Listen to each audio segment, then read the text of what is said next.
Hello everyone, welcome back for some more Let's Read Tsukihime. We're still on Ciel's route, which is obvious probably from the thumbnail. I say probably because there's a chance she's not there. I actually don't know what the thumbnail is when I record the part. That usually comes after. Actually, another thing that I want to point out that I thought was really funny, in last part's video, at one point I turned to look backwards to check on my Tsukihime figures behind me because I'm that much of a baller.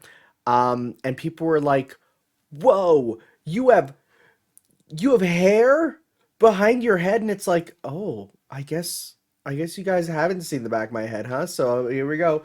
Whoa, look at that. Oh, for reference, in case you want to draw some, like, I don't know, like fan art, that'd be kind of cool. Just, just saying. Anyways, more important news. One Fest just happened, which is where they announce all the new figures. And they announced a Neko Mysterious Heroine X figure in the style of Fate Grand Carnival. So hey, guess what? I'm buying that. Absolutely. Because look at me. Wait, I clipped. Look at me. There we go. All right, guys. Well, let us continue reading. Surrounded by night, Arcuid walks down the street. She looks straight ahead, her white figure with golden hair fluttering. It bears a horrible resemblance to the first time I saw her, when I killed her. No, or perhaps it's like the time she faced off with Nero. God, I've been editing this one picture that's been like ongoing on my Twitter, and like there's so many characters named Nero in all the media that I'm consuming. Cause you got like DMC, Fate, Tsukihime, Final Fantasy VII. Now you have Final Fantasy 14. I just met a Nero there. That's a cool Nero. I like that Nero. Um, you got the Emperor. Like, man, it's a popular name. I mean, I guess it makes sense. It also means black in, I think, Latin. So that's pretty cool. I like that. Anyways, for some reason, I have a bad feeling about this. Hey, Arcuid. Arcuid continues to walk without turning around. I want to talk to you. You can at least tell me what you're going to do. Of course, Arcuid just continues walking without turning around. It'd be miserable if I left it like this. I decide to follow her silently for now. It's probably the best idea. The footsteps echo through the night air, and then Arcuid suddenly stops and turns around. Don't follow me. Don't you understand it's troubling for a normal person like you to follow me around? Well, so tell me what you're going to do, and I'll go back. It doesn't concern you, so leave me alone.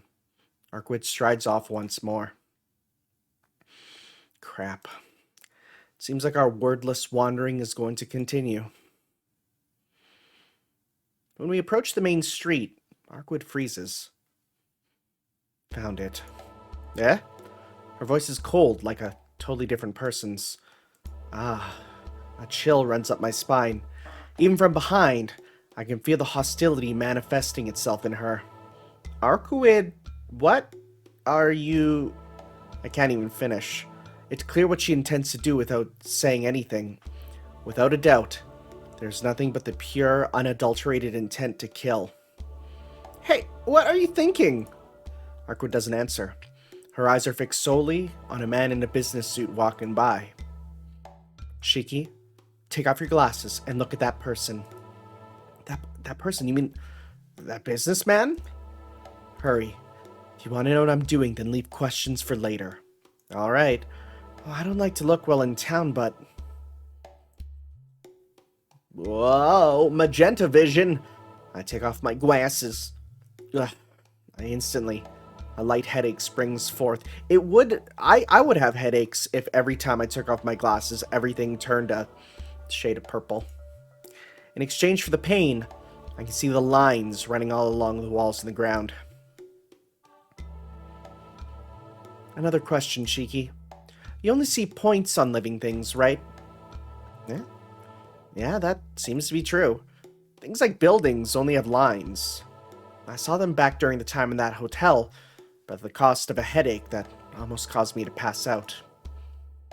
Right, since you're a living being, you can't comprehend the death of inanimate objects. So in order to see the death of inanimate objects, you first must connect to a circuit of the same orientation as them. To see, you have to comprehend them first. Then another question. Shiki, how does that person look to you? I'll just be the same as all. Whoa. Without thinking, I step backwards. What is that? Certainly all humans have lines on them, but they only have countable amounts that look almost like geometric patterns. But what is that? There are lines running all through him. Those lines are all over him like blood vessels. So much I can't even make out his appearance. Ugh. I want to puke. Those black lines, scribbles making a human shape. Oh, goodbye. Everywhere through it, I can see black points that look like flowing blood. Shiki, how does it look? I was hoping it would look normal to you. I can't answer. Right now, it takes all my strength not to vomit. I see. How unfortunate that you can even see death on that thing. Yeah, whew. It's not normal, but I can still see the lines. I knew it. You can even kill the dead. The fact that they don't have any life has no meaning for you. Something that moves, something that breaks, you can stop it completely without exception.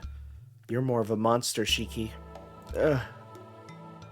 As you saw, you can't call that thing human anymore. It's a vampire that deceives death by sucking the blood of other people. Arcuid quickens her steps. She walks straight towards the man. Hey, Arcuid! Stay there, Shiki. Did the young man realize Arcuid was there? He starts running towards a back alley. Arcuid strides silently. Underneath the moonlight, she disappears into that alley.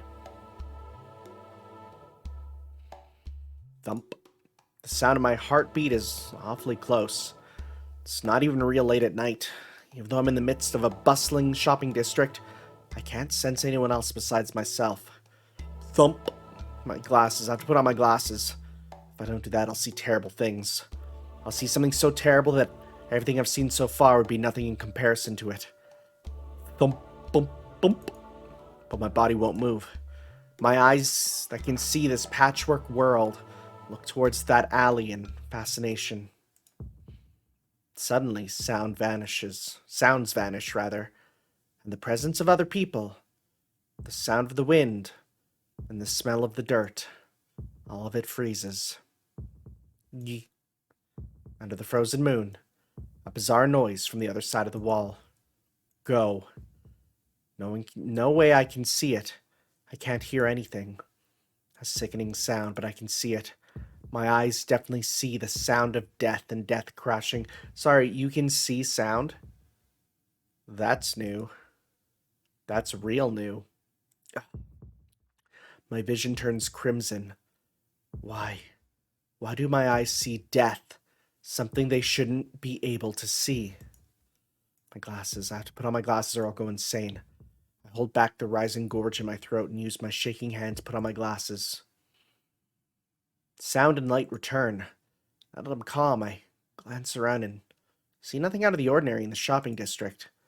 The bustling of many people passing by, the brightness of a store's decorated show window, and the sound of rushing car engines. I'm panting excessively. I can hardly breathe. Even though I put my glasses back on, I can still feel a lingering remnant of that death, and it makes me sick. Margaret comes out of the alley. There isn't even a trace of her previous hostility, and she seems to be in a good mood. Come to think of it, didn't we chase after her and then have a rough encounter, let's say? I'm pretty sure that's what happened there. Arcuid? Huh? Oh, I see. I guess you really did stay here. Stay here. I can't go home after seeing something like that. What's wrong, Shiki? You don't look very lively. Don't worry about it, it's just my anemia. More importantly, Arcuid, what was that all about? I look at Arcuid as I grab her arms. What, Shiki, what are you doing all of a sudden? Stop it. Stop it, Shiki. Stop it. If you're hurt, I can take you to your house. No, thanks. I'm fine. So tell me, what was that person? You show me this much, so if you say nothing, this has nothing to do with me, I'll punch you, Arcuid. Wow. Equal opportunist. That's a marked difference between you and another protagonist. Shiro would never. Except that one time. But that's a really good one time. I approach her, ignoring the fact that I can barely breathe. Arcuid's expression instantly turns serious, but I have no intention of backing down. After a brief stare-off, she gives a sigh. Fine. You're awfully persistent, Shiki. Well, forgive me for being so persistent, princess. Wow, that actually works for you. Idiot, that was a compliment. Then, shall we go somewhere else to talk? Somewhere else? Why? You want me to tell you about it, right? So, not here. Let's go back to the park. Shiki, can you walk? Oh, don't make fun of me. This anemia is just an everyday thing. Ah, Arcuid says regretfully as she smiles and starts to walk. She wanted to princess carry me. She wanted to princess carry Shiki. I walk behind her and resist the urge to pass out. Oh, buddy, you're actually not having a good time. Well, as you wish, Shiki. Let's talk about anything. If you want to ask something, feel free. Then I'll ask, but just what was that guy earlier? You said he was a vampire. Was he what you were after? No, he certainly is part of my target, but putting the dead back into the grave isn't my goal. I only got him because he was a minion of my enemy. If I left him alone, he would kill more people to increase his power. Arcuid, could you explain it so that I can understand? I feel like that was a pretty self-explanatory one, but I don't even know if that guy was even human or not. Oh, well, I guess I never really did explain to you in detail about vampires. Nier was a sort of aberration against the vampire race, so I didn't really need to explain it at that time. What is a normal vampire, then? What I mean is what you all think of vampires. Immortal, never aging, sucking human blood, turning that human into a vampire, being destroyed by sunlight, all of that. My enemy is that old type of vampire. So you mean this enemy of yours is the one behind all the recent serial killings? I suppose, but the killing of all those people by sucking their blood might be the work of the dead, like the one you saw earlier. Shiki, you remember how Nira's body was made up of all those familiars, right? Yes. I saw that deer's frame data. Oh dear God, the deer frame data. Well, yeah, it's not exactly something I can easily forget. The dead are like that. When humans have their blood sucked by a vampire, they also receive some of the vampire's blood. I still don't, get how that works. If they said, oh, you get, some traces, because when the vampire's teeth bite, then, the saliva goes in. If they said that, then it'd be like, okay. But how does biting get the vampire blood in there? Unless their teeth are just coated in blood? Or maybe they work like snake teeth. You know how snake teeth kind of out and then they drop down and then they inject the poison through the teeth? Maybe it's like that with the blood. I could see that maybe. Theory crafting. It's what I do best. At least I guess so. Again, blood might be a general term for fluids in this case. They die, but they remain in this world as a servant of the vampire. They're called the dead, and they are like the vampire's familiars. And maybe it's easier to understand if I use the word zombie. It's closer to the voodoo belief in Haiti, where the white serpent god Damballa is invoked to control a dead body, but let's just say a dead body that moves as a zombie, okay? Yeah, I can visualize it better that way. Even I know what zombies are. I'm not in a world where zombies don't exist. That's a trope I hate in media. Okay, I get it. So the man was killed by a vampire who uses him as a zombie. Yes, Arcuid nods happily. I'm still confused, though. Why would a vampire do that? Killing people, not letting them die, but controlling them. What bad taste. You're right. Those vampires do have bad taste. But that's something only the dead apostles do. Those that were always vampires from the very beginning do no such things. Or do not do such things. Always vampires from the beginning. I remember. You said there's two types of vampires. Those who were vampires originally and those that were humans. When I heard that before, it kind of stuck in my head and I thought it was a little odd. So what exactly do you mean by those who weren't originally vampires? Simple. I'm saying that dead apostles used to be humans. They either gained immortality through magic or became servants of the true ancestors that sucked their blood. Shiki, you said it was bad taste to use killed humans, but that's just the least of it. There are other vampires who think up of worse games. A game? What is that? You guys kill for fun and use the dead bodies as toys? I won't deny that. For vampires, amusement is the same as breathing. For those who were once human but gained imperfect immortality, their greatest enemy is boredom. They don't have a reason to become immortal to start with, so once they gained immortality, they lost all kinds of greed. Their goal was immortality itself, so I guess that's just the way things are. They're bored, so they want to play. Don't be ridiculous. Isn't it enough they won't age or die? Do they really need anything else? Wait, do they really? Yeah. That's what I said. They got everything they wanted. After that, there is no meaning to existence, rather. As soon as someone stops realizing they have no value... Sorry, I keep reading this wrong. I'm overthinking. I'm either overthinking or on autopilot. That's the problem with visual novels. Sometimes I autopilot, and then when that happens, I like double back and think, wait, does that make sense? Or I overthink, and that also causes issues. So let's just reset. Let's go.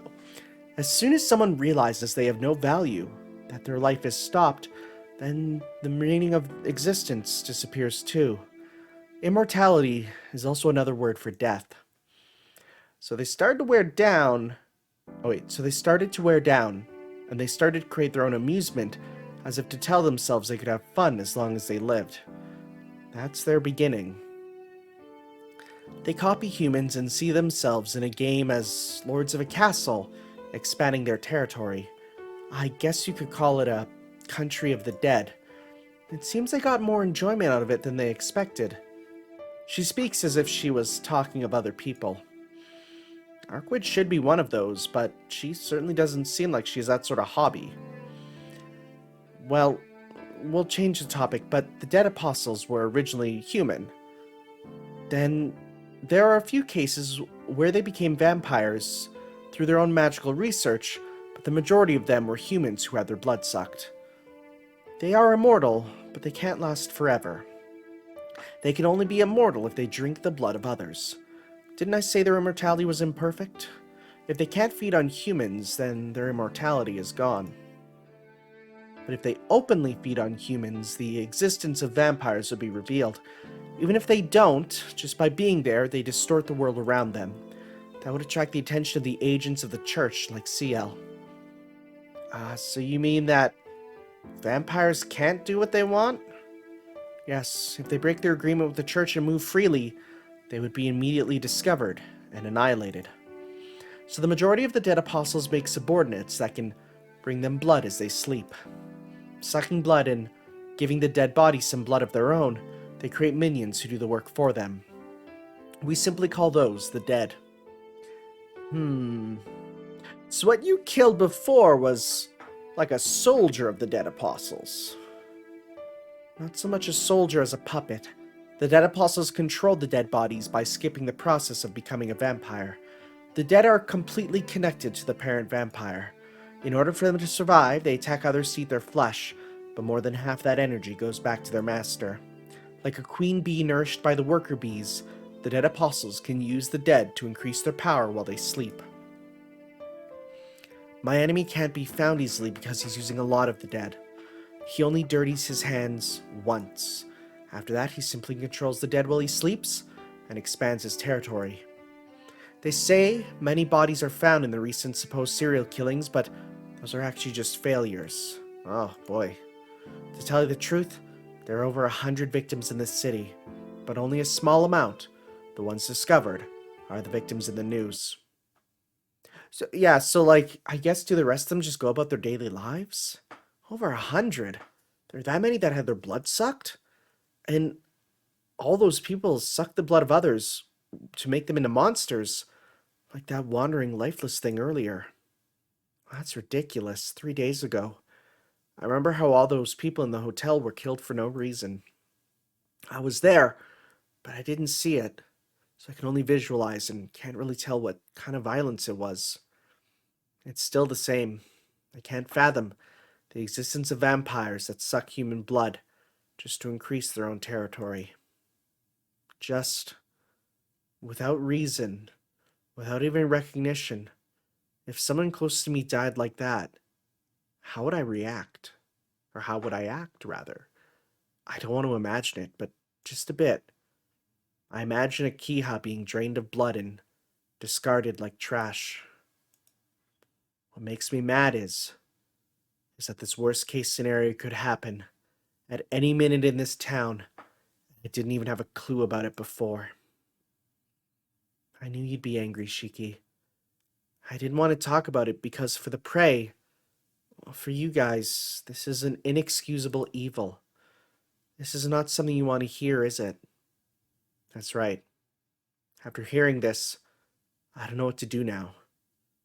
That's right. There's no way I can live in peace like I did until now, knowing that someone I know may become a victim tomorrow. Since I found out about it, I have to fight this vampire just like I did Nero. I forgot about Berserker Nero. It's kind of rad. Such a fight. Do I have to fight again like that when it almost made me go insane? Oh, Shiki, you're making that face again. You can relax.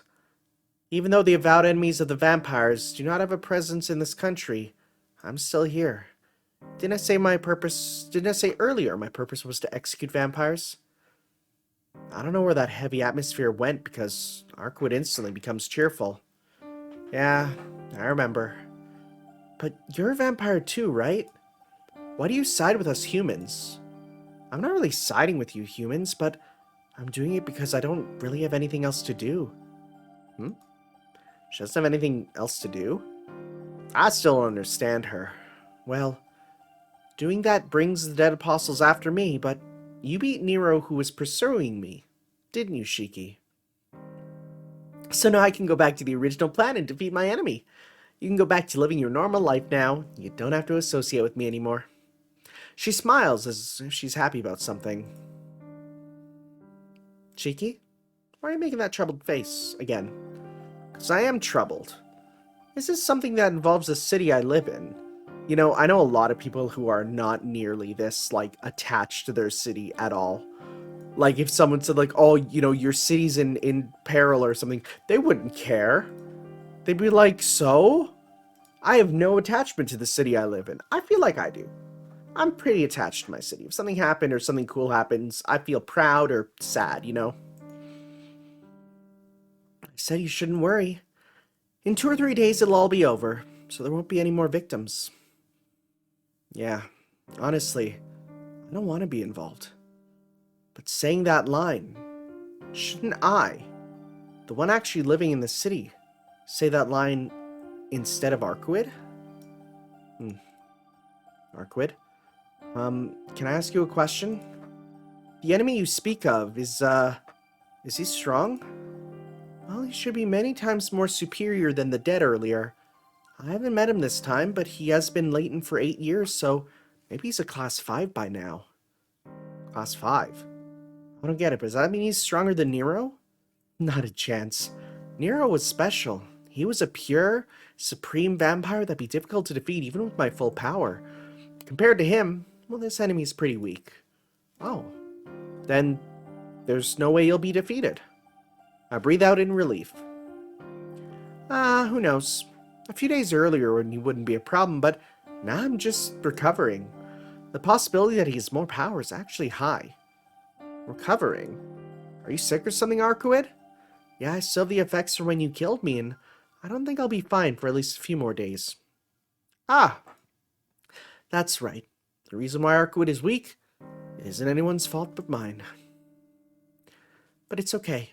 I'll defeat him for sure, even if it kills me. So you don't need to worry about this city. Idiot, the one I'm worried about is you. Eh? Why are you worried about me, Shiki? Her eyes display true confusion. Well, of course I'm worried. I was relieved to hear that this enemy is weaker than Nero, because I thought there would be no chance of Arcuid being defeated. Arcuid... I don't even want to imagine Arcuid getting hurt. It really is weird. Why can I not leave her alone? Certainly I have the responsibility to bear for killing her.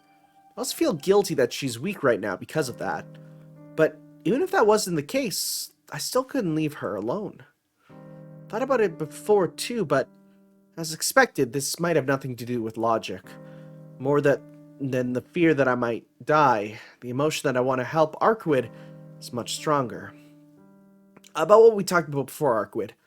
About what? You know, about whether I was Senpai or yours ally. Wait, please hear me out. You know, you certainly don't have any common sense. You're selfish, you're hard to handle. Arcuid looks at me with a sour expression. Ignoring it, I let my true feelings out. But, well, it isn't really boring when I'm with you. I like you. So, can I see it out that until this enemy is defeated, what I mean to say is that I won't be Senpai's ally, but yours. A steel glance at Arcuid's face. Really? Yeah, really? Huh. That's surprising.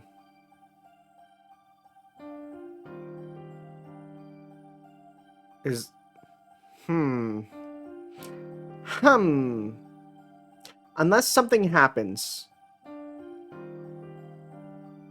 I wonder.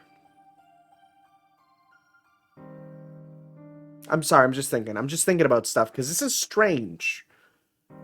This is strange that we're, like, shifting into... Maybe it's just main plot? I don't know. Like, I'm not talking about the structure of the game. I'm talking about the structure of the writing. Because so far, this CL route suddenly went, nah, just kidding, Arcuid. Huh? Okay. Looking very surprised, she hesitantly returns my gaze. Yeah, really? Well, yeah. Even I think there's something wrong with me, but I'm already a part of this. And I just can't overlook the problems going on in the city I live in. So you mean, yeah, if you're still weak, and if you say you need my power, I'll work with you. I might just be a burden, but... Yeah, if you help me, there's nothing we can't do. Her face beams brilliantly, and she seems extremely happy. My only thought is that we cheat on her, and it goes like full, she gets super mad, and like maybe CL appears and is like, hey, surprise, I love you, and we're like, dang, we're with you, and then Arcuid gets super mad and they fight. I don't know. But is it okay? Shiki, you may have to face death again. I'm ready. And I think that's why I have these eyes to begin with. When I was a child, someone told me this, that if I have the power others do not, I should do things that others cannot. I think this is that kind of thing. Oh, I don't really know your circumstances. But that sounds good. Arcuid's in an incredibly good mood. And being with her puts me in a good mood as well. But what do we do now? Do you want to search for more of the dead like before? Yeah, I think that's all we can do for now. The one before was the 12th, so I don't think there's much more. The parent vampire will have to come out once they're all destroyed, so we have to hunt the remaining ones for now. Is that still okay? She asks. Anything's fine. I'm just with you. If you lead, then I'll follow. Well, shall we start again? No, that's good for tonight. They usually follow a fixed route, and the other dead will probably not be out tonight. Since they're fewer in number, I don't think he'll just let them all come out at once. Not really. But doesn't that mean this enemy will try to hide the dead from you, Arcuid? Basically. But since this enemy is a vampire, he needs to steal the blood and energy of others. So even though he knows I'm searching for them, he has to send the dead out to get the minimal blood he needs. Then the minimal dead he sent out was that man from before, huh? So searching further tonight will be useless, I think. Well, I don't mind. It is tedious, though. Yeah, hunting vampires is tedious work. We'll have to find the coffin of this enemy somewhere in the city, so it won't be easy. Arcuid lets go of my hand and jumps back softly. Arcuid? Let's say goodbye for tonight. We'll meet tomorrow. With her dance-like step, she watches me as she gets farther away. Tomorrow. Wait, where should we meet? Here's fine. The time, around 10 o'clock should be fine. With a smile, she makes that promise. Good night, Shiki. I'll see you here tomorrow. And waving her hand, Arcuid disappears. Huh. So we're back with her doing the night stuff. Color me surprised. I get back to the mansion. It's about 1:30 in the morning. The mansion is completely dark. Well, this can't be good. Put my hand on the mansion gate. Ka-chang! A sturdy chain holds it closed. Dang. I shouldn't cut this. I think a bit. Then I decide to climb over the gate. I'm exhausted. After sneaking over the wall like a thief, I quietly make my way to the doorway. The gate was locked, but the door isn't. It must have been Hisui. I give a sigh of thanks. Just not to wake Akiha, Kohaku-san, or Hisui. I sneak through the mansion. Whew! Letting out a breath, I lay down on my bed. My promise to Arcuid. Maybe it's fate. Ha. Ha ha. But you've gotten yourself tangled up in trouble again, Tonoshiki. Could I help it? I just can't leave her alone. Or maybe I didn't want to leave her alone. Well, I do like Arcuid. But is that love? I don't even know my feelings. At any rate, looks like I'll be helping Arcuid once again starting tomorrow. There is differences. I'm noticing there are differences. There was none of that. Is this love? I don't know. It's like in the other route, he was like, no. He's like, oh yeah, that's love. Well, not really. It was more, is that love? And then he'd probably be like, oh, it might be love, but it's probably not love. Where here it's like, is that love? Whatever, right? There's a bit of a difference. At any rate, looks like I'll be helping Arcuid out once again starting tomorrow. So for now, I shouldn't think of anything else but getting a good night's sleep. And snap. Oh, I can't sleep. If I close my eyes, so many things come to mind. About Arcuid, about this vampire lurking the streets, about the black-clothed senpai. I can't sleep. At times like this, reading is good. I know there was a book I was reading before. The first feeling was rather one of pity. Not anger, not despair. Just, I thought everything before my eyes was pitiful. Of course, the most pitiful thing is myself. Life which breaks down without limit. Daily life which fades without limit. Time which is forgotten without limit. Everyone only falls, and yet everyone still struggles desperately to continue existing, and when they judge that is not possible, they continue to reproduce. Continuing to reproduce. In the end, even that dies, but there is no recompensation. Of course, it is not those who die who are not recompensated. We had no hope to begin with. What is not recompensated, that's a tough word, are the attempts, the noble wish, the yearning for eternity which everyone longs for, yet cannot achieve. I have no interest whatsoever in things that break down. If I could see death and understand it, maybe I'll take a bit of interest. A repetition nearly impossible to measure, yet this wish repeats itself. I thought to replace this almost comical cycle of wishes with one pure thing. There is no need to state the method. A wish becomes a result after it is granted.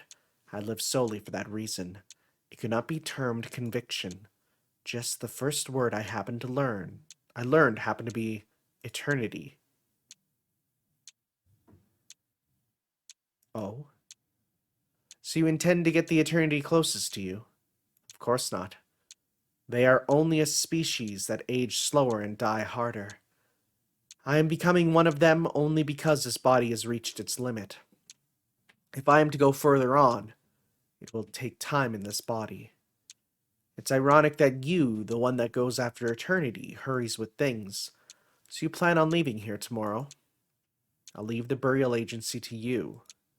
In the first place, there's only one empty seat for the priesthood. I used up all my father's inheritance getting this far, so it is about time I quit. Well, that's fine. So you are going to complete your magic theory. I have no intention of leaving here, and I can't live with you. Well, fortunately, I am a woman. I'll quickly bear a child and tell it all about you. Oh? What will you tell it, Nabarek? That's a new name. Let's see. I'll tell it something like, after around 100 years, another newcomer dead apostle will appear. It is pointless to take notice of him, so ignore him. No, you wouldn't need to wait 100 years. Just like here, I will rise quickly to the top. This body will become the most superior vampire, so 10 years will be enough. How foolish. Even if it is you would need at least 100 years if you start over from the dead. Their world's intensity is nowhere as nice as ours. Using direct methods, then you would be right. But if I become the strongest vampire from the very beginning, their world's rules will not apply to me. What do you mean by that? It is simple. As a priest of the church, you certainly know that the dead apostles' powers are affected by the true ancestor that sucked their blood. Therefore, the solution is very simple. If you wish to become the strongest dead apostle, this blood of mine, it must be sucked by the strongest of the true ancestors. So I have no idea who was talking there. The last one people pointed out was pretty clearly Nero and Shiki there, or Roa. I don't know who that was. Who the heck is Nabarek? Anyways, Bow in the Sky, Part 2. I'm watching a dream. A vague dream without any particular significance. Do I like her? I don't know my true feelings, but I can't deny the reality that I'm always concerned about her. Do I like her? I don't know. I saw her boobies, though. That's a win in my book, lads. Just when I was completely lost within myself, she helped me. If she wasn't there, I may have just died under the pouring rain. I don't know. That's why I have to ask. Why she is doing this? Why her eyes are so devoid of any emotion? Shiki-sama. I can hear Heisui's voice mingling with the morning light. Shiki-sama, it is time. Please wake up. Her inflectionless voice awakens me. As soon as I wake up, terrible things enter my vision. I get a headache like I was just shot in the head. Okay, so I don't know if this is a limitation or if this means something. How come she has no lines on her? Or no dots, rather. That might actually just be a limitation. I almost lose my just awakened consciousness. Before, again, don't answer me. If there's a reason and it's real, don't say anything. The only thing, okay, if you're like, oh no, don't worry, that's just they didn't make a sprite for her, then say that. That's okay. But otherwise, don't say anything. And I'm not going to take your silence as confirmation, but I'll just forget about it. And that's okay. All right. Okay, we Gucci.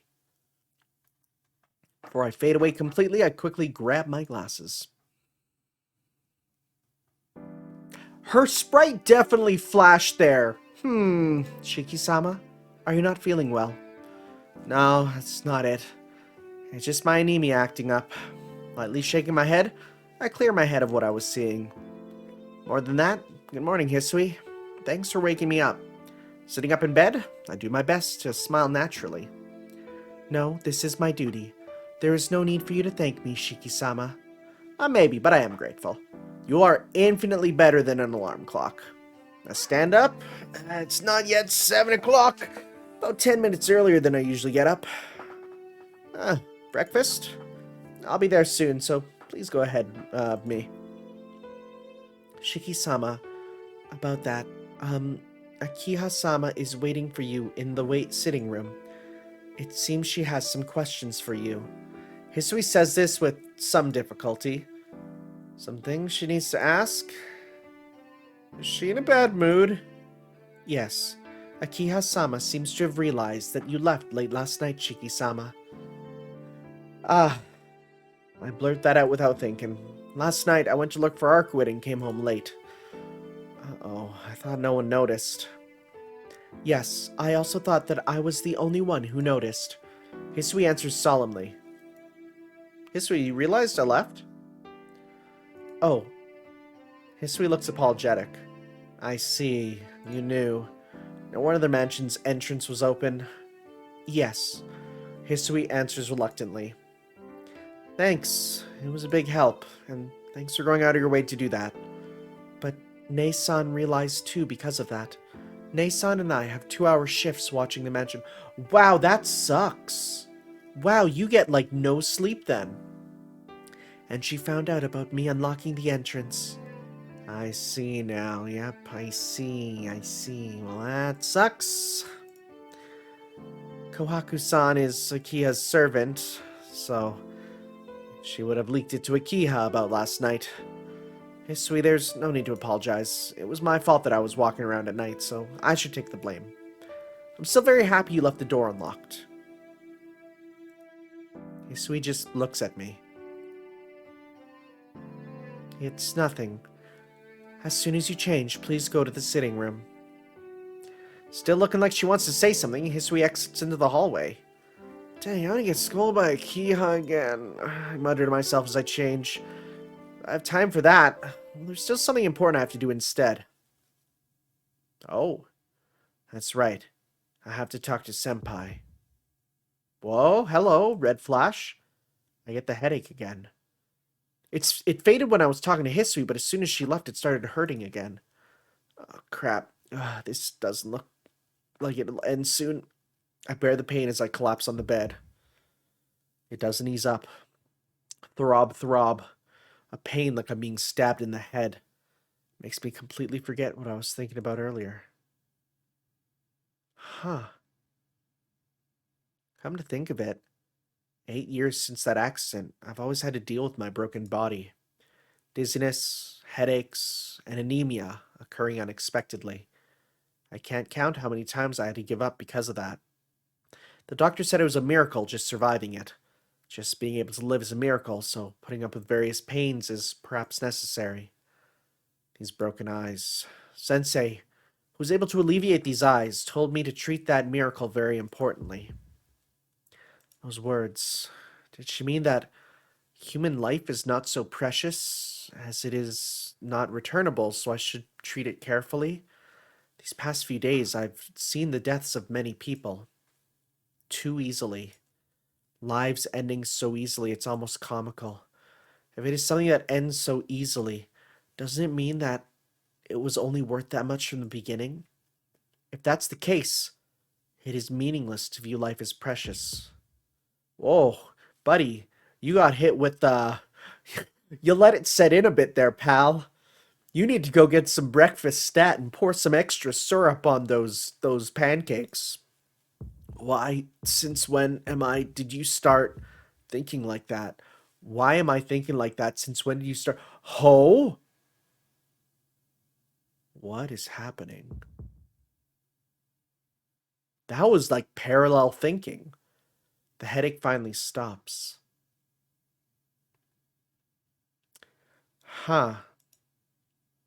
Maybe I saw too much blood. What a horrible thought. Again, why do you freak out with blood? Like, There has been, and I really like, there's a couple people who've been in the comments. They're like, this is also their first time with Tsukihime, and their theory crafting along with me.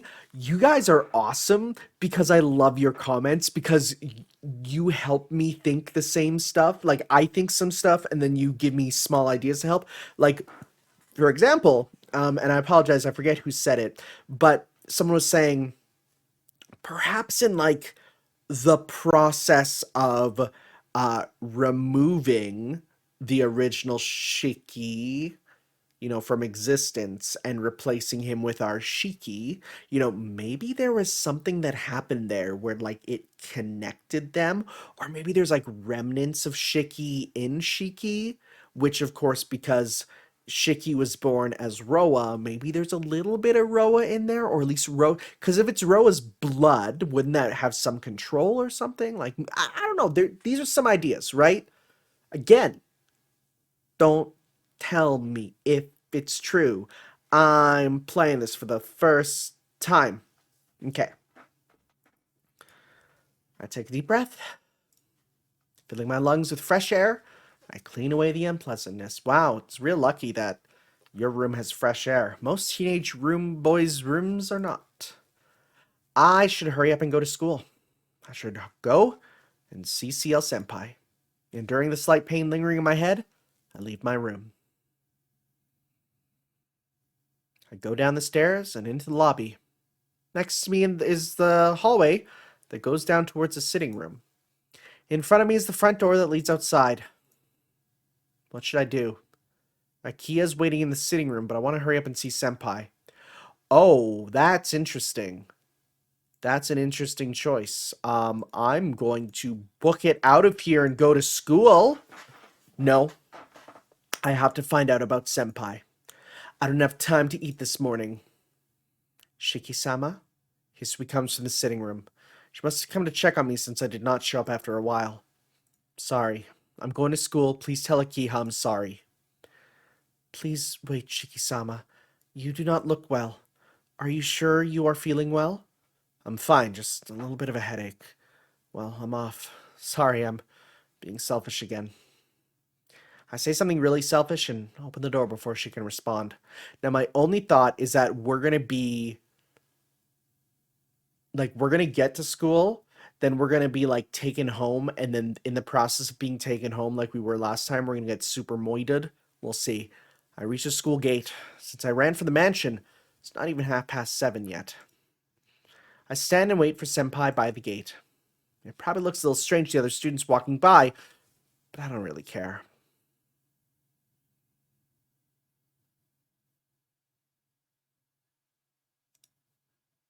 Senpai doesn't show up. It's past 7:30 already. Oh, is this where she disappears from the school? 10 more minutes pass by. The school gate is flooded with students as they arrive.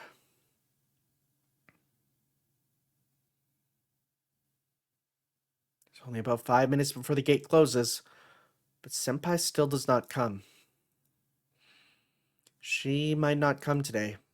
Yesterday, I saw all that happened, so she might not come today, tomorrow, or the day after. Thump. Thinking that, I feel a little faint. I shake my head to clear it of terrible thoughts, and then someone pats me on the shoulder from behind. Tono-kun, what are you doing here? Senpai? Yes. Senpai nods. Really? But yesterday you were... Before I could finish, Senpai puts her hand over my mouth. Tono-kun, not here. Let's go behind the gymnasium. Senpai gives her usual smile as she keeps her hand over my mouth and pulls my arm. I'm really surprised she's actually here. I'm actually really happy. I try to tell her to stop, but I can't speak. She forcefully pulls me away. Maybe the dream version was accurate. The school bell rings overhead. Hi, my anxiety is acting up right now. The idea that I'm not in class right now is actually physically giving me anxiety. I sure hate being that kind of student. Homeroom has begun. Furthermore, no one else is around. Yes, no one can hear us here. Senpai finally releases me. Jumping back, I face Senpai directly. You want to talk about last night, right? If there's anything you want to say, please go ahead, Tono-kun. Senpai speaks calmly, as if what happened last night was not a big deal. But it was a big deal for me. Her attitude right now makes me mad. So, that really was you last night? Yes. I did say her name back then too, so it's impossible to hide it any longer. I grit my teeth. I didn't expect an apology or anything, but still. But you said that wasn't you. What wasn't? 3 nights ago. I asked you if you were the one that helped me out the night at the park, and you said it wasn't you.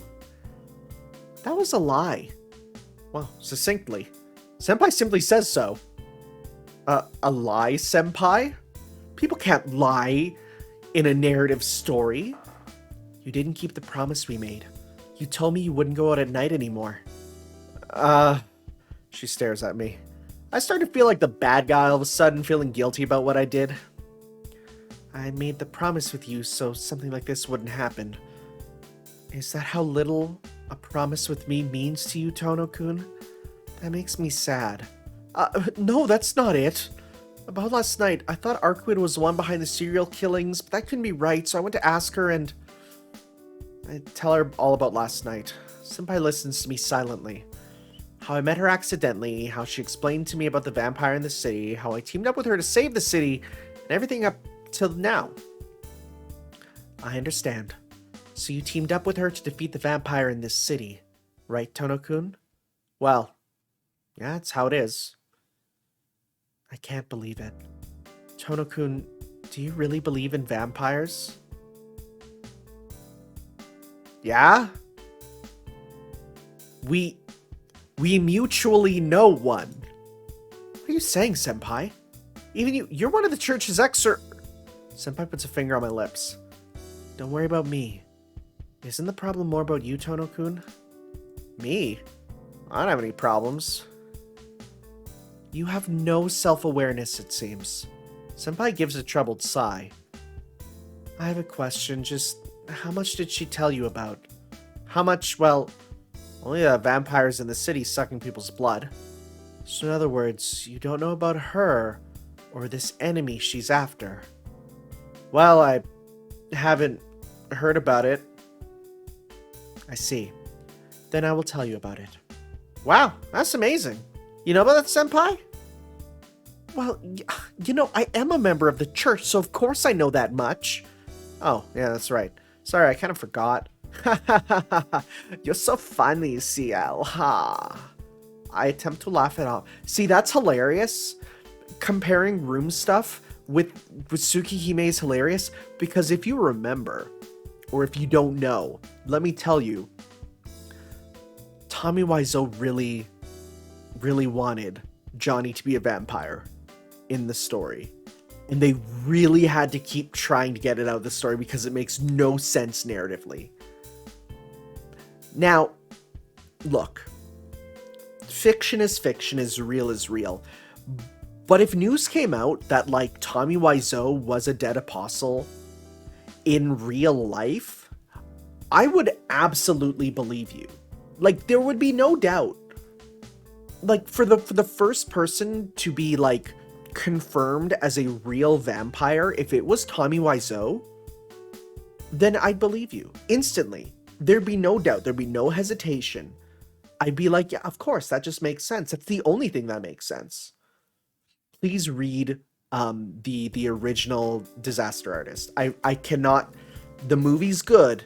The book and the audiobook are like next level, even better. I highly recommend it. But regardless, tangents. Anyways, I attempt to laugh it off. Jeez, I'm trying to be serious here, so please pay attention. A nod and assent. Huh? But isn't that a secret? Arcuid, she said you were all incredibly secretive. Yes, it really isn't something to talk about, but today's special. There isn't anyone watching over us or anything, so as long as you don't tell anyone, then it'll be okay. What will happen if I tell someone about you, Senpai? Yes, I'll just do exactly what you're thinking, Tono-kun. Senpai gives that frightening response with a smile. Okay, I'm gonna be honest. Mask Off CL is now my favorite character. Like, I enjoyed CL at the beginning, and then I enjoyed Arcuid. She was a level above. But when we talk about, again, that idea of Mask Off CL, just no like this uniform, but full on talking about the plot, and she'll just be like, yeah, I'll kill you. Oh, I lied. Like, best. I love it. Well then, I'll keep it very simple. Yeah, because I'm kind of dumb. Tono-kun, how much was explained to you about vampires? Well, just about how there are two types and how dead apostles are the vampires that suck human blood, but I think I know what kind of monsters they are. That's true. Tono-kun, you did actually defeat a vampire. Ha!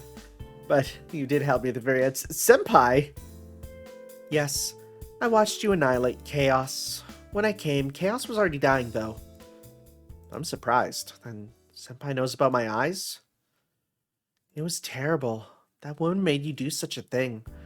If she had a conceptual weapon to defeat Chaos, she should have used it herself. After seeing your bloody body, I thought I should punish her then and there. You too, Tono-kun. Even if you were given a weapon that could kill vampires, what were you thinking fighting that thing? Does she have a hold over your weakness or something? Still looking surprised, Senpai complains aloud. Senpai? What's this weapon that can kill vampires? What do you mean? I'm talking about that knife you have, Tono-kun. Oh, I guess she wouldn't tell you about it. Oh? Oh, relearning about the knife? It's not good for her either. Let's see. Vampires have the ability to recover from most injuries they receive. With ordinary outside force, I mean normal weapons, with such things you cannot cause wounds greater than their recovery speed, or speed of their recovery. To kill a vampire, you need an outside force greater than their speed of recovery, or something that nullifies their ability to recover. This ability of theirs, their Curse of Restoration, well, actually it isn't treating the wounds. Instead, it's reversing of time to restore the damaged body part back to its original state. Oh, yo, what? That's kind of rad. That's cool. I like that. An occult artifact which nullifies this effect is called a conceptual weapon. Senpai cheerfully says all these things I can't understand too well. In short, a magical weapon. We usually lift their curse looking into their human past, so we do not usually use them. But for those that were not originally human, we use them, kind of like a secret weapon. Your knife, is it not an anti-vampire weapon she brought? Or is it a family treasure? It would be strange for the Tono family to possess an anti-demon weapon. Senpai ponders out loud. I don't know what she's thinking, but it seems she has no idea about my eyes. Senpai? Where'd our conversation about vampires go? With a start, Senpai stops mumbling to herself. She smiles as if to hide her embarrassment. As usual, her personality is hard to understand. Let's get back to the main subject. Please listen carefully, Tono-kun. Yes, please keep it short. It seems you already know about how there are true ancestors and the dead apostles. So it's very simple. The enemy she's after is a dead apostle, nicknamed the Serpent. I forgot about that. That was a thing that I forgot when it was brought up in their conversation. Among the dead apostles, he is considered a heretic, a special vampire. This vampire is not as strong as Chaos, whom you defeated, but he is more difficult an opponent to eliminate than this Chaos, in a way, since he comes back to life even after he dies. Senpai? Vampires are immortal, so isn't it natural for them to come back to life after dying? You eliminated Chaos, right? Even if they are vampires, if you destroy their body and soul, they will be vanquished. If you kill a vampire, they will die. But the Serpent is a vampire who has conquered even this. Tono-kun, are you familiar with the cycle of reincarnation?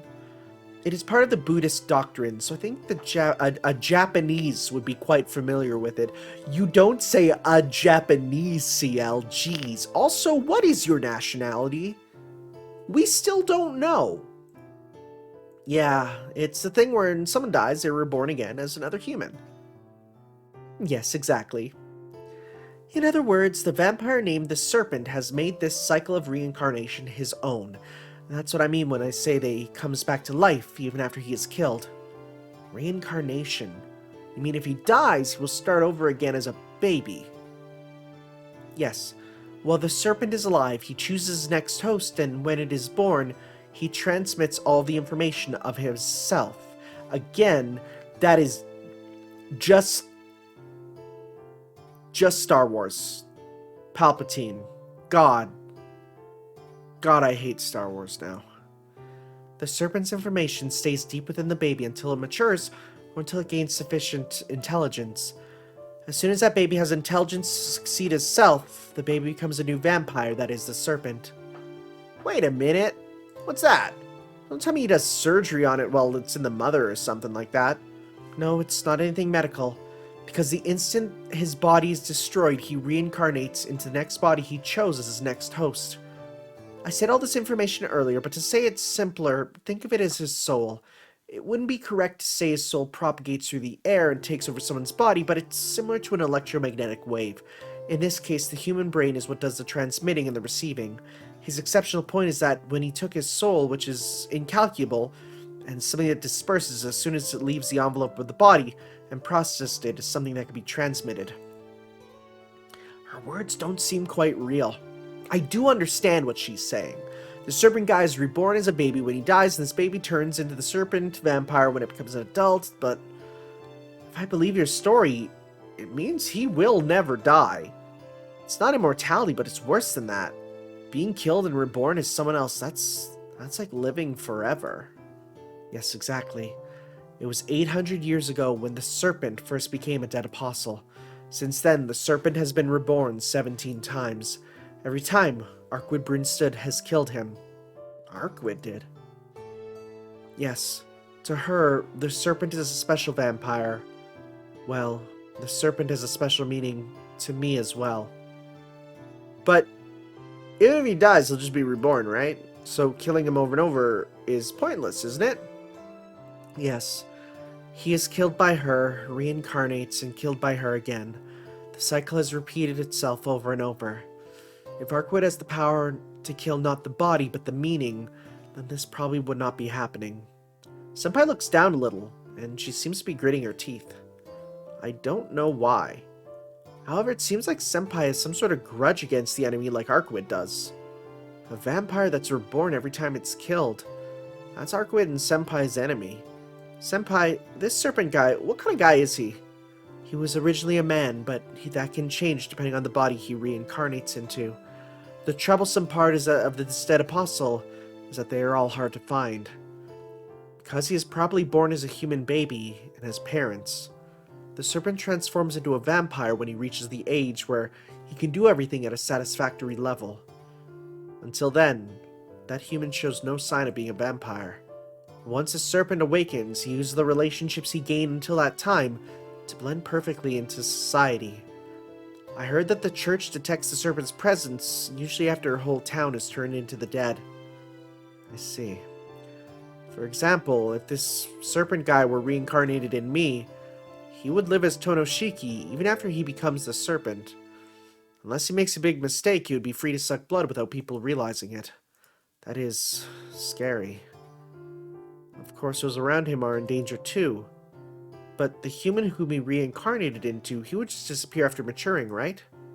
One moment that person is living normally, and the next moment he suddenly turns into the serpent. That's very frightening. Yes, but it isn't like two people sharing one body. The human baby is still the serpent. Depending on the environment, it's either a good or a bad person. But even that disappears the instant the serpent awakens. To sum it up, once the serpent dies, he is reborn as the next body. Once that body gains intelligence, it gains the previous life's self and becomes a vampire. That's strange. Even if he did reincarnate, that baby is still human. So even if it does gain the self of a previous life, the body shouldn't turn into a vampire, right? Reincarnation isn't the transmitting a personality, it's a transmission of a soul. So the personality differs each time depending on their families and upbringings, but the soul itself does not change. Once bitten by a true ancestor, not only is the body forever soiled, but the soul as well. What changes the body is the soul. The serpent transmits all of his information called his soul, so when the serpent awakens, the body becomes one of a vampire, but as you said, that is just too weak. So he selects his next host while he is alive. The family he is born into must meet two conditions, the first being one of wealth.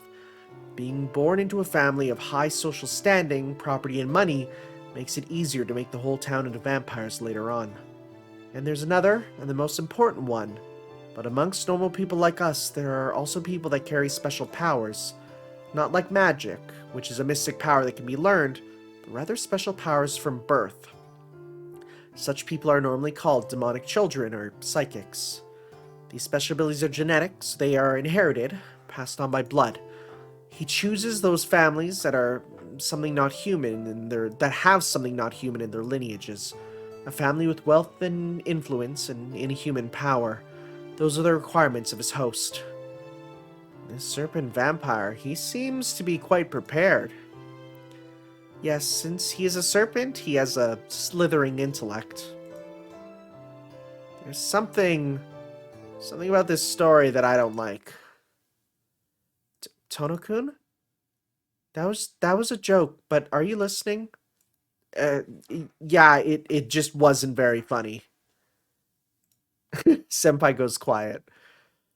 But I really don't feel like laughing right now. Why do I suddenly feel so down? But I understand now. That's our enemy, right, Senpai? No. Arcuid Brunsted's and my enemy. There is no need for you to worry about the serpent, Tono-kun. So please don't go with Arcuid any longer. Either I or that woman will destroy him. There is no need for you to face any danger. Danger? Look, isn't living in this city dangerous enough? Even Arcuid are fighting to protect this city. So I can't overlook this either. No, she isn't thinking about this city. She's only after the serpent for her own reasons. Tono-kun, the dead apostles were once human. There are two ways for them to become vampires. Either they have their blood sucked by the true ancestors, who were originally born as vampires, or they change their bodies through magical research in their quest for immortality. The serpent had his blood sucked by a true ancestor to become a dead apostle. Do you understand? The serpent was a victim of the true ancestors, a race beyond ours. Senpai stares at me. Those emotionless eyes tell me what she's going to say next. Don't tell me that true ancestor was Arcuid Brunstead, the royalty of the true ancestors who made her only mistake 800 years ago. She is the one who made the serpent. Ugh. From the very beginning, the true ancestors were in existence far separated from ours. The dead apostles certainly are vampires that wield immense ability, but that ability is only an extension of human capacity. Because they have managed to attain a long life, they are able to develop their abilities and manage to refine it to those super abilities as a result. In other words, anyone can develop abilities equal to the vampires if they have a long time. Yeah, I think I read that somewhere. They say immortality, but being a vampire isn't something that great. But the true ancestors are different. From the moment they are born, they possess power beyond human comprehension. From the beginning, these true ancestors are in existence closer to the world than humans. We humans have flourished this much by isolating ourselves from nature.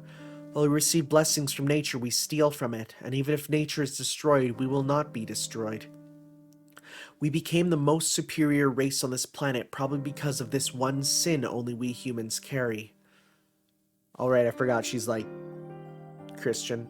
It's easy to forget that she's Christian. And I'm sorry, but I was working one day and all I could think about was CL doing a cover of Rappin' for Jesus.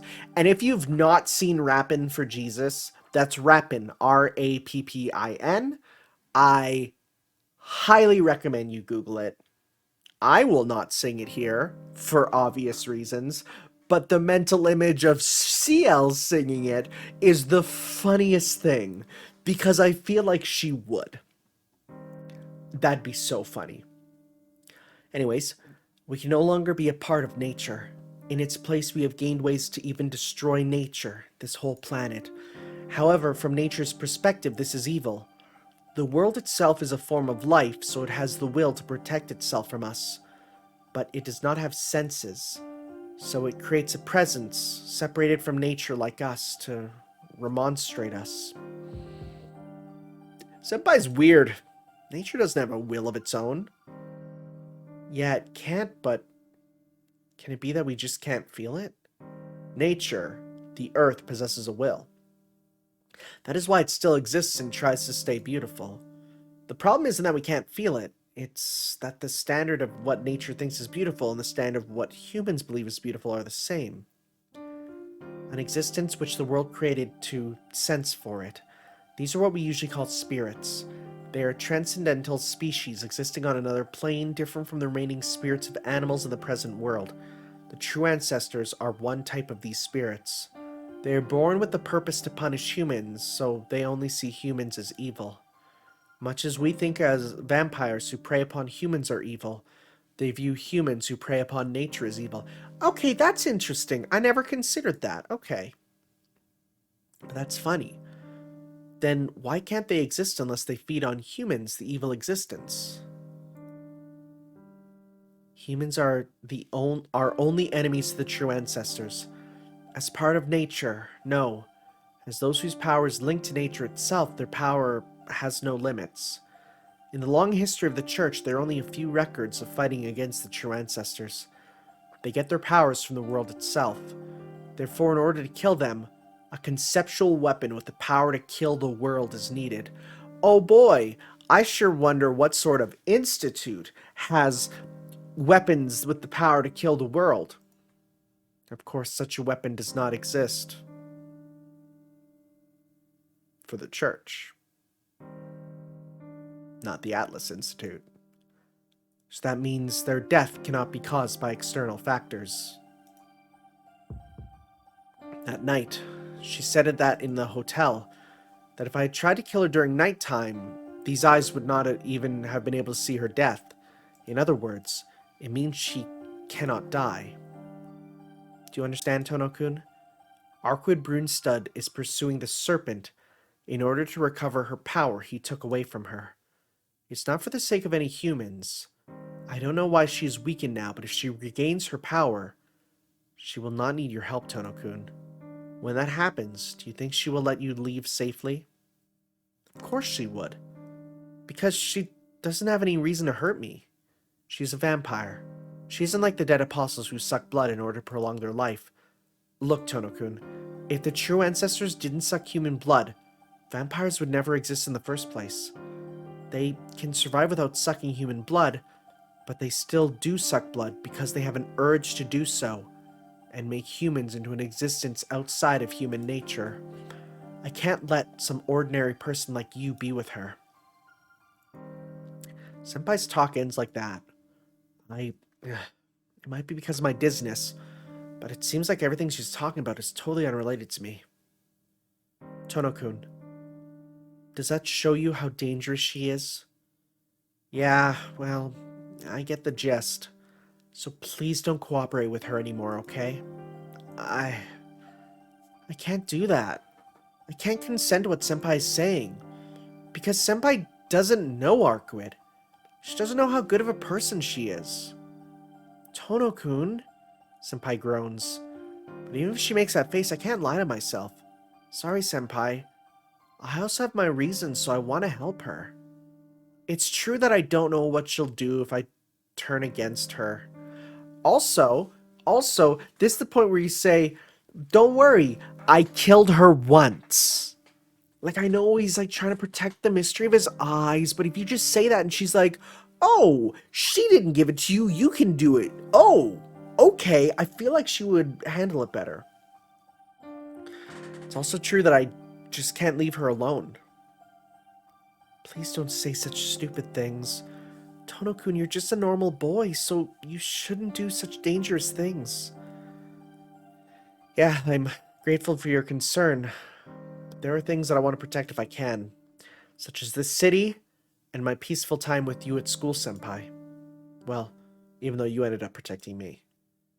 But it's just too dangerous. You were nearly dead when you fought with Chaos. Isn't that right? Isn't that alright? Besides, if Arcuid really is that strong, shouldn't defeating the serpent vampire be simple? I'm telling you that she's the dangerous one. Please open your eyes already. She isn't human. You don't know when she'll suck blood. She's more of a monster than the dead apostles. Wah! I know. I know that Senpai's really worried about me. But I can't allow those words. Just stop, Senpai. She isn't a monster. You shouldn't say those things when you haven't even talked to her. That is true. But she is a vampire. Please understand that. No, that's wrong. Look, Senpai, Arcuid doesn't suck blood. She told me herself, and I don't think she's lying. I don't know how these other true ancestors are, but Arcuid is different. Just her, she's definitely... Definitely what? Look, even if she isn't dangerous, it's dangerous enough for you to fight. You can't recover from injuries like she can. If you get wounded, you will die. What I can't forgive is she knows that this and still lets you fight. It's like she's just seeing you as a tool, Tono-kun. Senpai screams that last part, which I didn't do. Whoops. I know. I understand she's right. But because I understand, her voice annoys me. Shut up. Tono-kun? Just shut up, Senpai. Arcuid doesn't see me as a tool at all. You don't know. You don't know anything about her. You just think she's some sort of monster, so you have no right to say any of that. Please calm down. I know I don't know very much about her. But there is a possibility that she could be deceiving you. Shut up! Weren't you the one deceiving me? Oh, crap. Why did I say that terrible thing? Senpai, I said too much, but I can't say it. Her expression looks very fragile, and it looks like it's going to break down the moment I say something. You're right, you know. You're right now that you mention it. Senpai? Yeah, that's right. I have been deceiving you, Tono-kun, so there's no reason for you to believe me. She suddenly smiles as if her previous expression never existed. There's no trace of it being faked, even though it has to be fake. I can't see anything but a true smile. I apologize for taking your time. Then I'll just disappear now. What? The wind rushes by. In that very instant, CL Senpai disappears from right before my eyes. Well, dang. This route ain't going so hot right now. Dang. Dang. It's now lunchtime. The room gets loud and my louder friend appears. Oh, is this where he's gonna be like, who's CL? Toto. Where are we eating today? Wherever. I don't care if it's here or the cafeteria. Alrighty. Then let's have some bread. Let's get this bread, gamer. I feel like Arhiko would be the type to be like, yo, Tono, check this out, sheesh, right? He'd be like, sheesh, right? And I feel like he'd be like that. I feel. Zoomer Arhiko. If we're here, Senpai might come. I'll go buy some, any requests? As long as it's not curry bread, then anything's fine. On some milk. Roger. Ariko walks out of the classroom happily. I'm thinking about those milkies. Here you go, 2 curry breads and some milk. Thanks for waiting. I told him anything but curry bread, but I guess that had the opposite effect. I thank him and toss him some money. I started to chew on my curry bread. Hey, Tono, did Senpai come? I shake my head no. Damn. Maybe she's in the cafeteria today. Alright, here you go. She won't come anymore. What? Did you get in a fight with her? That's not it, but she doesn't like me anymore. I'm sorry, Arhiko. If you see her, tell her I'm sorry. I really do feel it now that I mention it. I hurt her badly. She won't come see me ever again. What's this, Tono? Are you telling me sorry for asking her out without asking me? If that was the case, it'd be much better. Yeah, if it was sorry or goodbye, there'd be some hope left. Certainly, I think that was a pretty bad thing to say. But I'll just disappear? That's too much, right, Arahiko?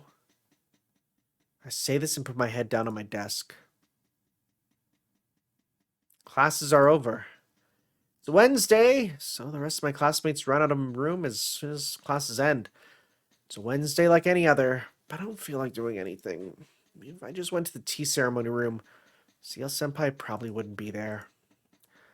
As lifeless as the dead, I go back to the mansion. That feel when no GF. Welcome back, Shiki-sama. Hisu greets me as soon as I get back to the mansion.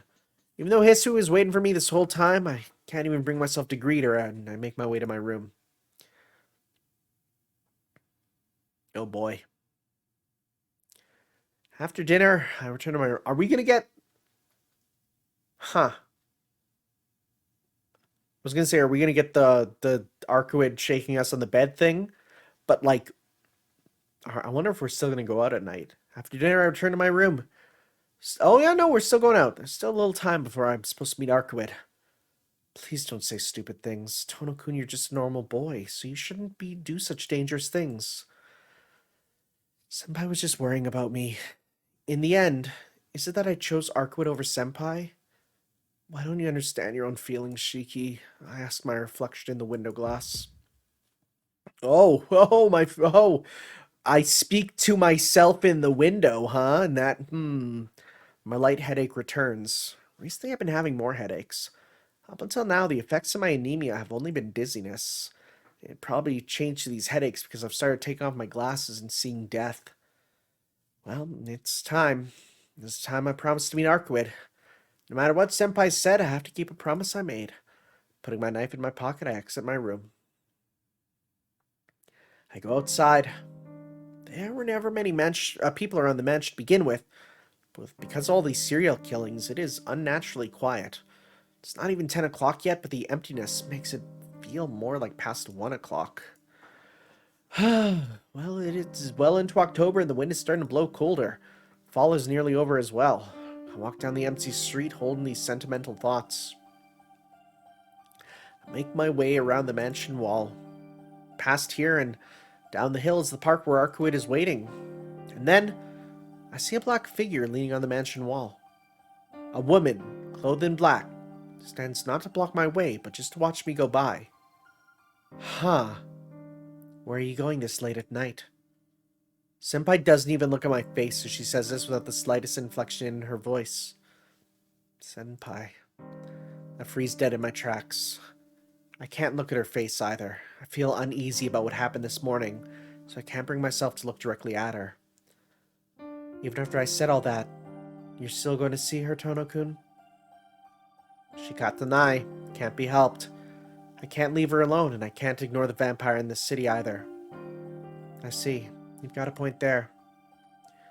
She closes her mouth. I pass her figure on the wall. Sorry, Senpai, about a lot of things. Please don't worry. You weren't mistaken. I hear her voice behind me. It doesn't seem like she intends to stop me from seeing Arcuid at all. I guess Senpai has completely given up on me. Well then, I'll be going. Yes, please do as you like, Tono-kun. I can still only hear her voice. Yet, I walk away from the mansion without even turning around. Tap, tap, tap. The footsteps echo in the night along the residential street. Tap, tap, tap, tap. The footsteps echo in the night along the residential street. They aren't the footsteps of a heavy man, but of a much lighter body. In addition, I'm wearing sneakers, so they don't make such sounds. Only shoes with a hard bottom can make that sound. For example, shoes like high-laced boots. Actually, I don't even need to give an example. Without a doubt, those footsteps belong to high-laced boots. I stop. The footsteps cease at the same time. This isn't any good. If I just ignore her like this, we'll reach the park soon. I should just go out and say it. I turn around, Hey, Senpai. Yes? Is your house this way? No, it's the completely opposite direction. You went there once, Tono-kun. Did you forget already? No, I remember. I just didn't have that much confidence in my memory. You should, because my house is that way. Oh, that's right, I say with a smile. Yes, it is, she says with a returning smile. Well, then I'm going this way. Yes, please do as you wish, Tono-kun. Still smiling, she seems to be seeing me off. But for some reason, I have an incredibly bad feeling about this. Suck in a deep breath. What's wrong, aren't you going? Senpai asks. In that instant, I dash down the street. I start to pant heavily. This far. Running full strength this far, she shouldn't have fallen. Oh, Tono-kun, going wild like that is dangerous, you know. A hand pats my shoulder from behind. Wah! I instinctively jump back. Senpai stands behind me, as if it was perfectly natural to do so. Why are you following me, Senpai? Well, I feel uneasy leaving you by yourself. She speaks very matter-of-factedly. I don't even know how to respond. I don't know, I should... Every choice. I'm gonna say it calmly. Wait a minute. Senpai, didn't you say I can do as I wish? Yes, please do as you wish, Tono-kun. Senpai nods and smiles. Good. I wasn't just imagining it. Then, this is goodbye. You shouldn't be following me anymore. Huh? I'm not following you or anything. A senpai? I simply have something to do in the park. I don't know where you are going, Tono-kun, but if you're not going to the park, then this is where we say goodbye. She is gaslighting so hard. She is girl bossing so hard. I see. Certainly, I don't have the right to say anything about that. I don't have the right, but... Look, just don't go. Arcuid is in the park. You know how she detests you, right? So I can't let the two of you meet. Oh? Are you worried about me? Of course, I don't want to see the two of you fight. I'm begging you, please go back. Oh. I see. You're not worried about me, but you're worried about her, right? Looking off into the distance, she completely ignores what I say. For some reason, it seems she's doing all this intentionally because she enjoys teasing me. Senpai, don't tell me you're still carrying a grudge from this morning. She just smiles and doesn't say anything. She's angry. That face is unmistakably carrying a grudge. I get it. Everything this morning was completely my fault. I'm sorry. So, if you tell me to go back because of that, I'll beat you down, Tono-kun. Huh? Tono-kun, we're still fighting right now. It seems I'm still angry, so it isn't easy to just talk calmly. Senpai? If you went back, we could make up, but I know that's impossible. So this conversation is meaningless. There's no need for you to apologize. I'm not concerned with what happened this morning. She looks at me with eyes devoid of any emotion.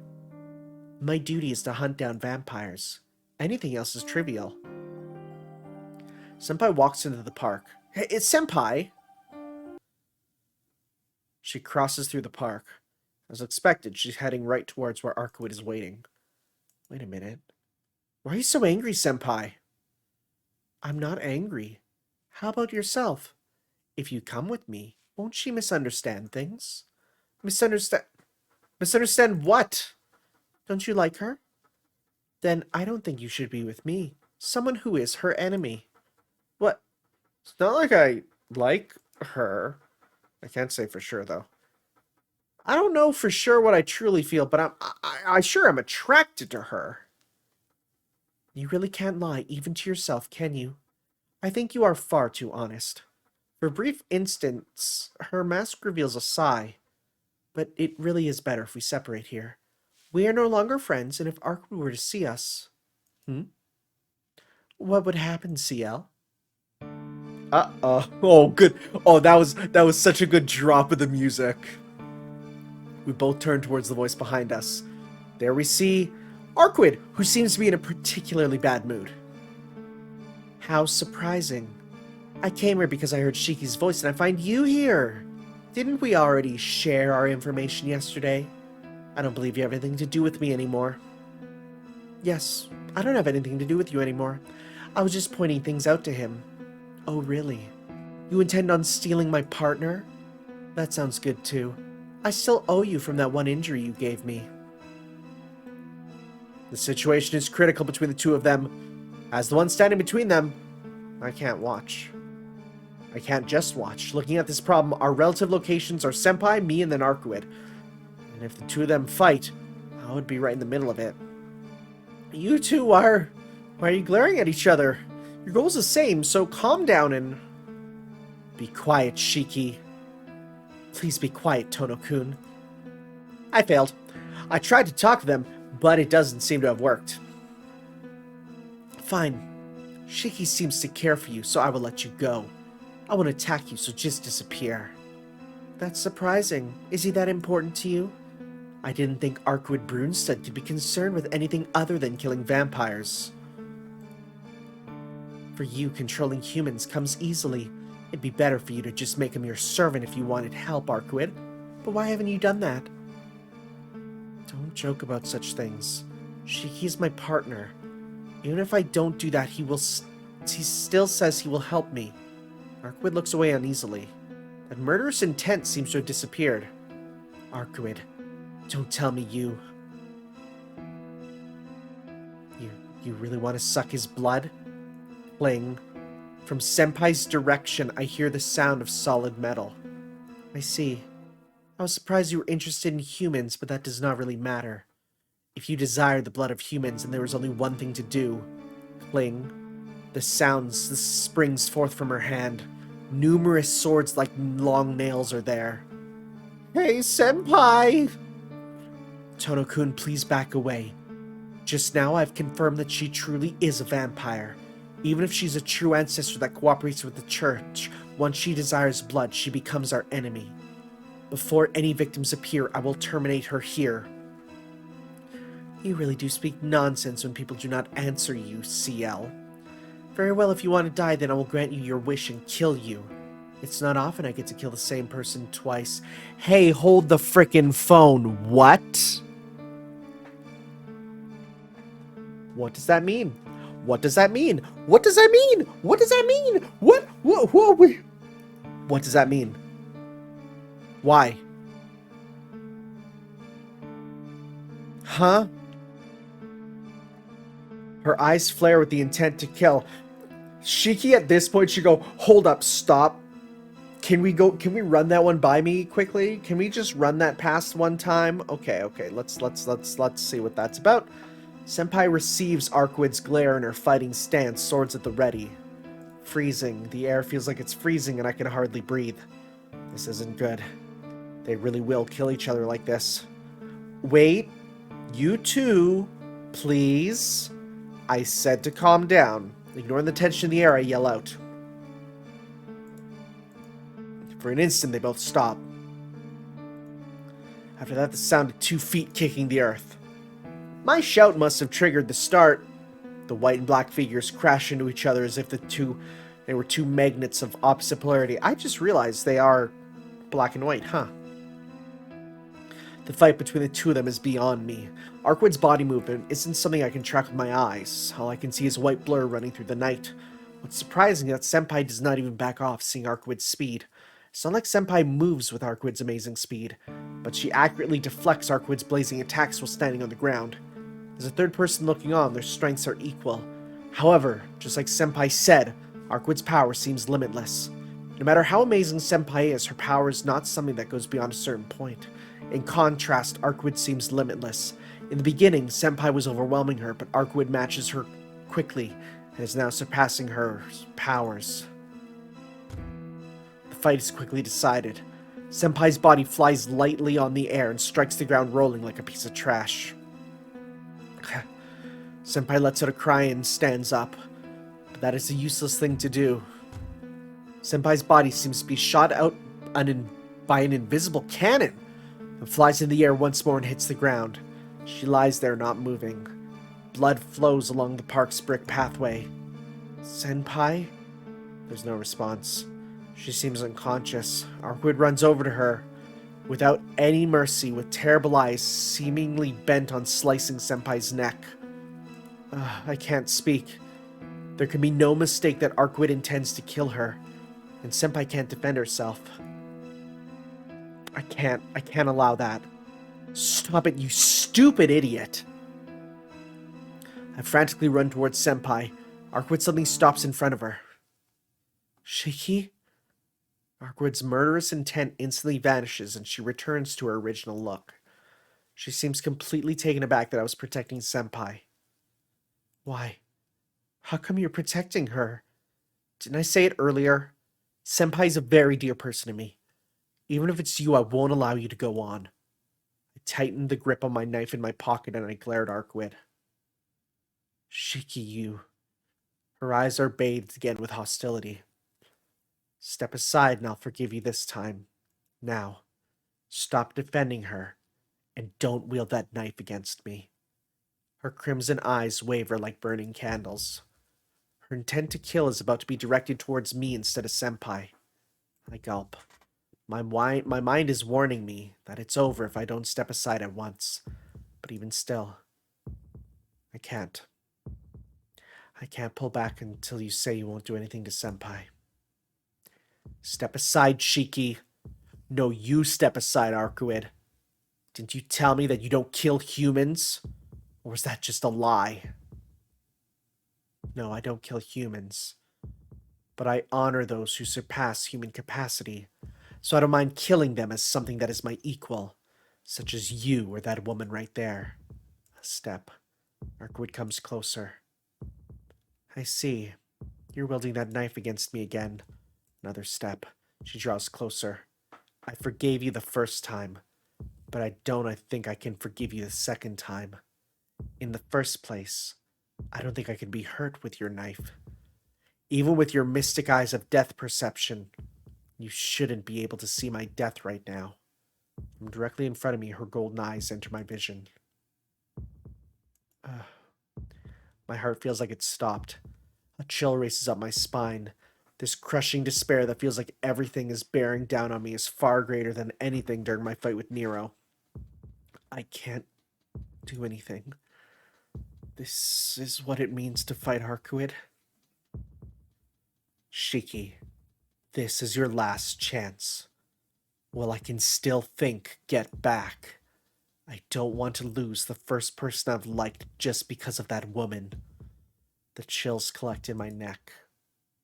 Arcuid is in the perfect position to kill me.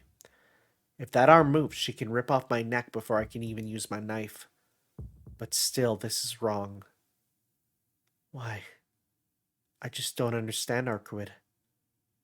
Why are you such a horrible person only to Senpai?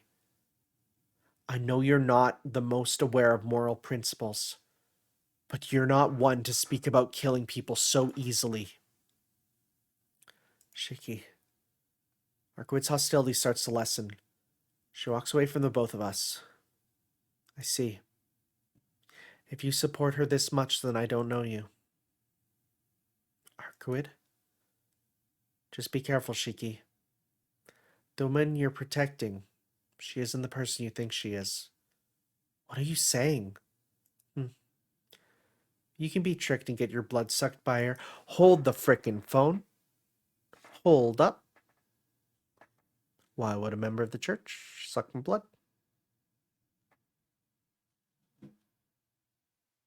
Is she a vampire? That's new info. Whoa, wow, what? Or what? So long. Don't come crying back to me. Arcuid walks away without ever looking back. Okay, first the to death comment, now this. The only ones left are me and the wounded collapsed Senpai. What was she saying such stupid things? Senpai would suck my blood? What a ridiculous lie. That sounds like Senpai's a vampire or something. Saying that, I laugh out loud, because that isn't possible. Senpai walks around during the day. I mean, Arcuid is a vampire that walks around at daytime, but even she gets weak then. But for Senpai, she doesn't change whether it's night or day. First of all, isn't Senpai a member of the church? It's contradicting for a vampire to be in an organization whose purpose is to terminate vampires. More importantly, Senpai. I turn around and check on Senpai. The ground was soaked with blood, so I have to get her to a hospital. The blood has disappeared. Her black robes that were painted red with flowing blood are now spotless. Senpai stands up as if nothing even happened, and she looks completely unharmed. Senpai, what is going on? Tono-kun, why did you protect me? Didn't you know she really almost killed you? Her eyes have no emotion whatsoever. With those vacant eyes like a lifeless doll, she doesn't even hear my question. You ask why? 'Cause you were going to die. Anyone would do the same thing in that situation. Even if it means getting yourself killed. Tono-kun, dedication isn't throwing your life away. Giving up your life to save others isn't dedication or sacrifice, it's just self-love. Why did you... Her voice is very stern. She admonishes me very severely. You only did that so you would not regret it later, and you are satisfied with just that. To be blunt, it is very troublesome for me. Idealism is a fine thing, but please don't involve me in your selfish justice. What do you mean? I just didn't want you to die, Senpai. Are you saying that's troublesome? Are you saying it'd be alright if Arcuid killed you like that? Yes. It is my life, so it has nothing to do with you. It's too miserable being allowed to live because of the mercy of a vampire. I'm pissed. Partly because she rejected me even after I protected her. But more than that, don't be ridiculous. What do you think your life is? Don't you see? If you die, it's all over. No matter what horrible, awful things you've done, if you don't keep on living, it will all have been a lie. You have to keep on living. Or you have to keep on living. You have to keep on living because there's nothing else. So what if you're miserable? That's far, far better than not being able to feel that at all. That's right. You're someone who tasted death 8 years ago. I say as I hold up my arm to show that it was 8 years ago. That's why you can be content with such a simple way of thinking. Her eyes are completely vacant. She speaks without looking at me, like she can't even see herself. How happy you must be. I cannot say such words. She steps back as she speaks. Tono-kun, what she said before is true. Why are you even saying? Like Arcuid said, I cannot be called human. Didn't you see it, Tono-kun? All the blood which was spilled disappeared like it was never there. Oh, it's fine. I am a monster.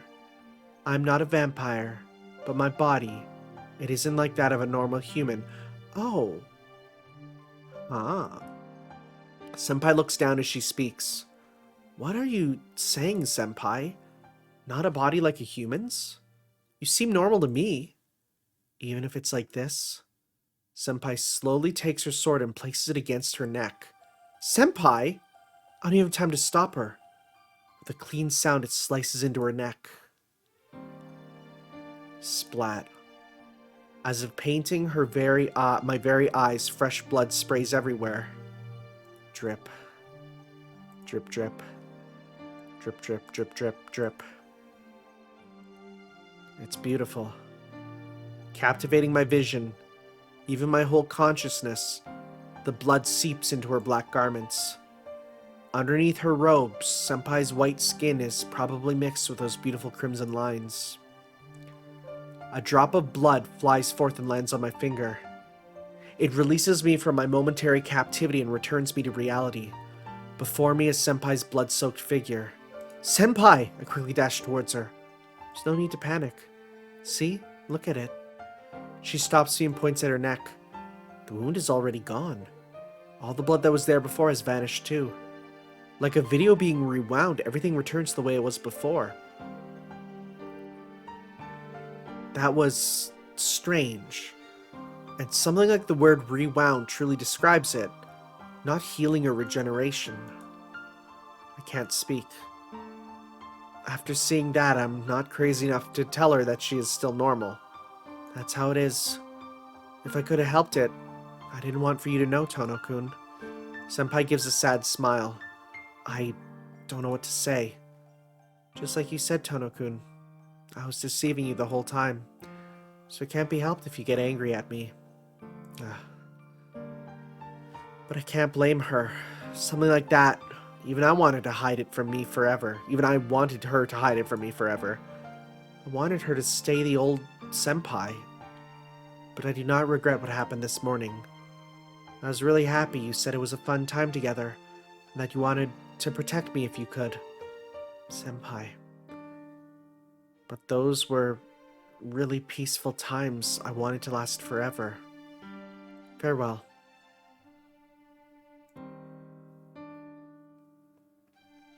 To the very end, she gives her perpetual smile and disappears before my very eyes. My mind is in complete disarray. I can't follow after her. Arcuid said that Senpai was a vampire. Senpai didn't deny it, and even showed me proof, and after saying farewell, she vanished. Even if it was all a lie, even if it was a lie that could easily be seen through, if she simply said it wasn't so, things would have been fine. I can't forget her sad face. Senpai, who was that good of a person, just an upperclassman at my school. I didn't want to know she was such a different person. Farewell, her last words. There's no need to think about what it meant. I knew about her, and I even hurt her. But still, she came to see me. But that's all over. I don't want to believe that I'll never see her again. No, this isn't happening. My head doesn't seem to be working. It's just in shock. It's so shocked I can't tell why it's in shock. I leave the park with uncertain memories and faltering steps. Throb. Oh man, having that throb. Having that heart throb going. Throb.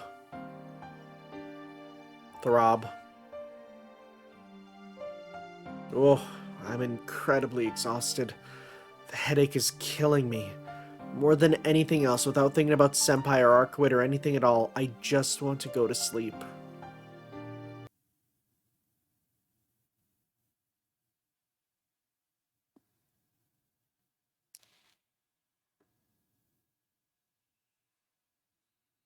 Well, that doesn't look good. Alright, guys. With that, I will see you all next time for some more Let's Read Tsukihime. That's concerning. I'm gonna be real. That's real concerning. We'll see if it's death for us. It is in quotation marks, right? So we'll see. We'll see. But yeah, I will see you next time for some more Let's Read Tsukihime. So we'll see you then for that. Bye-bye.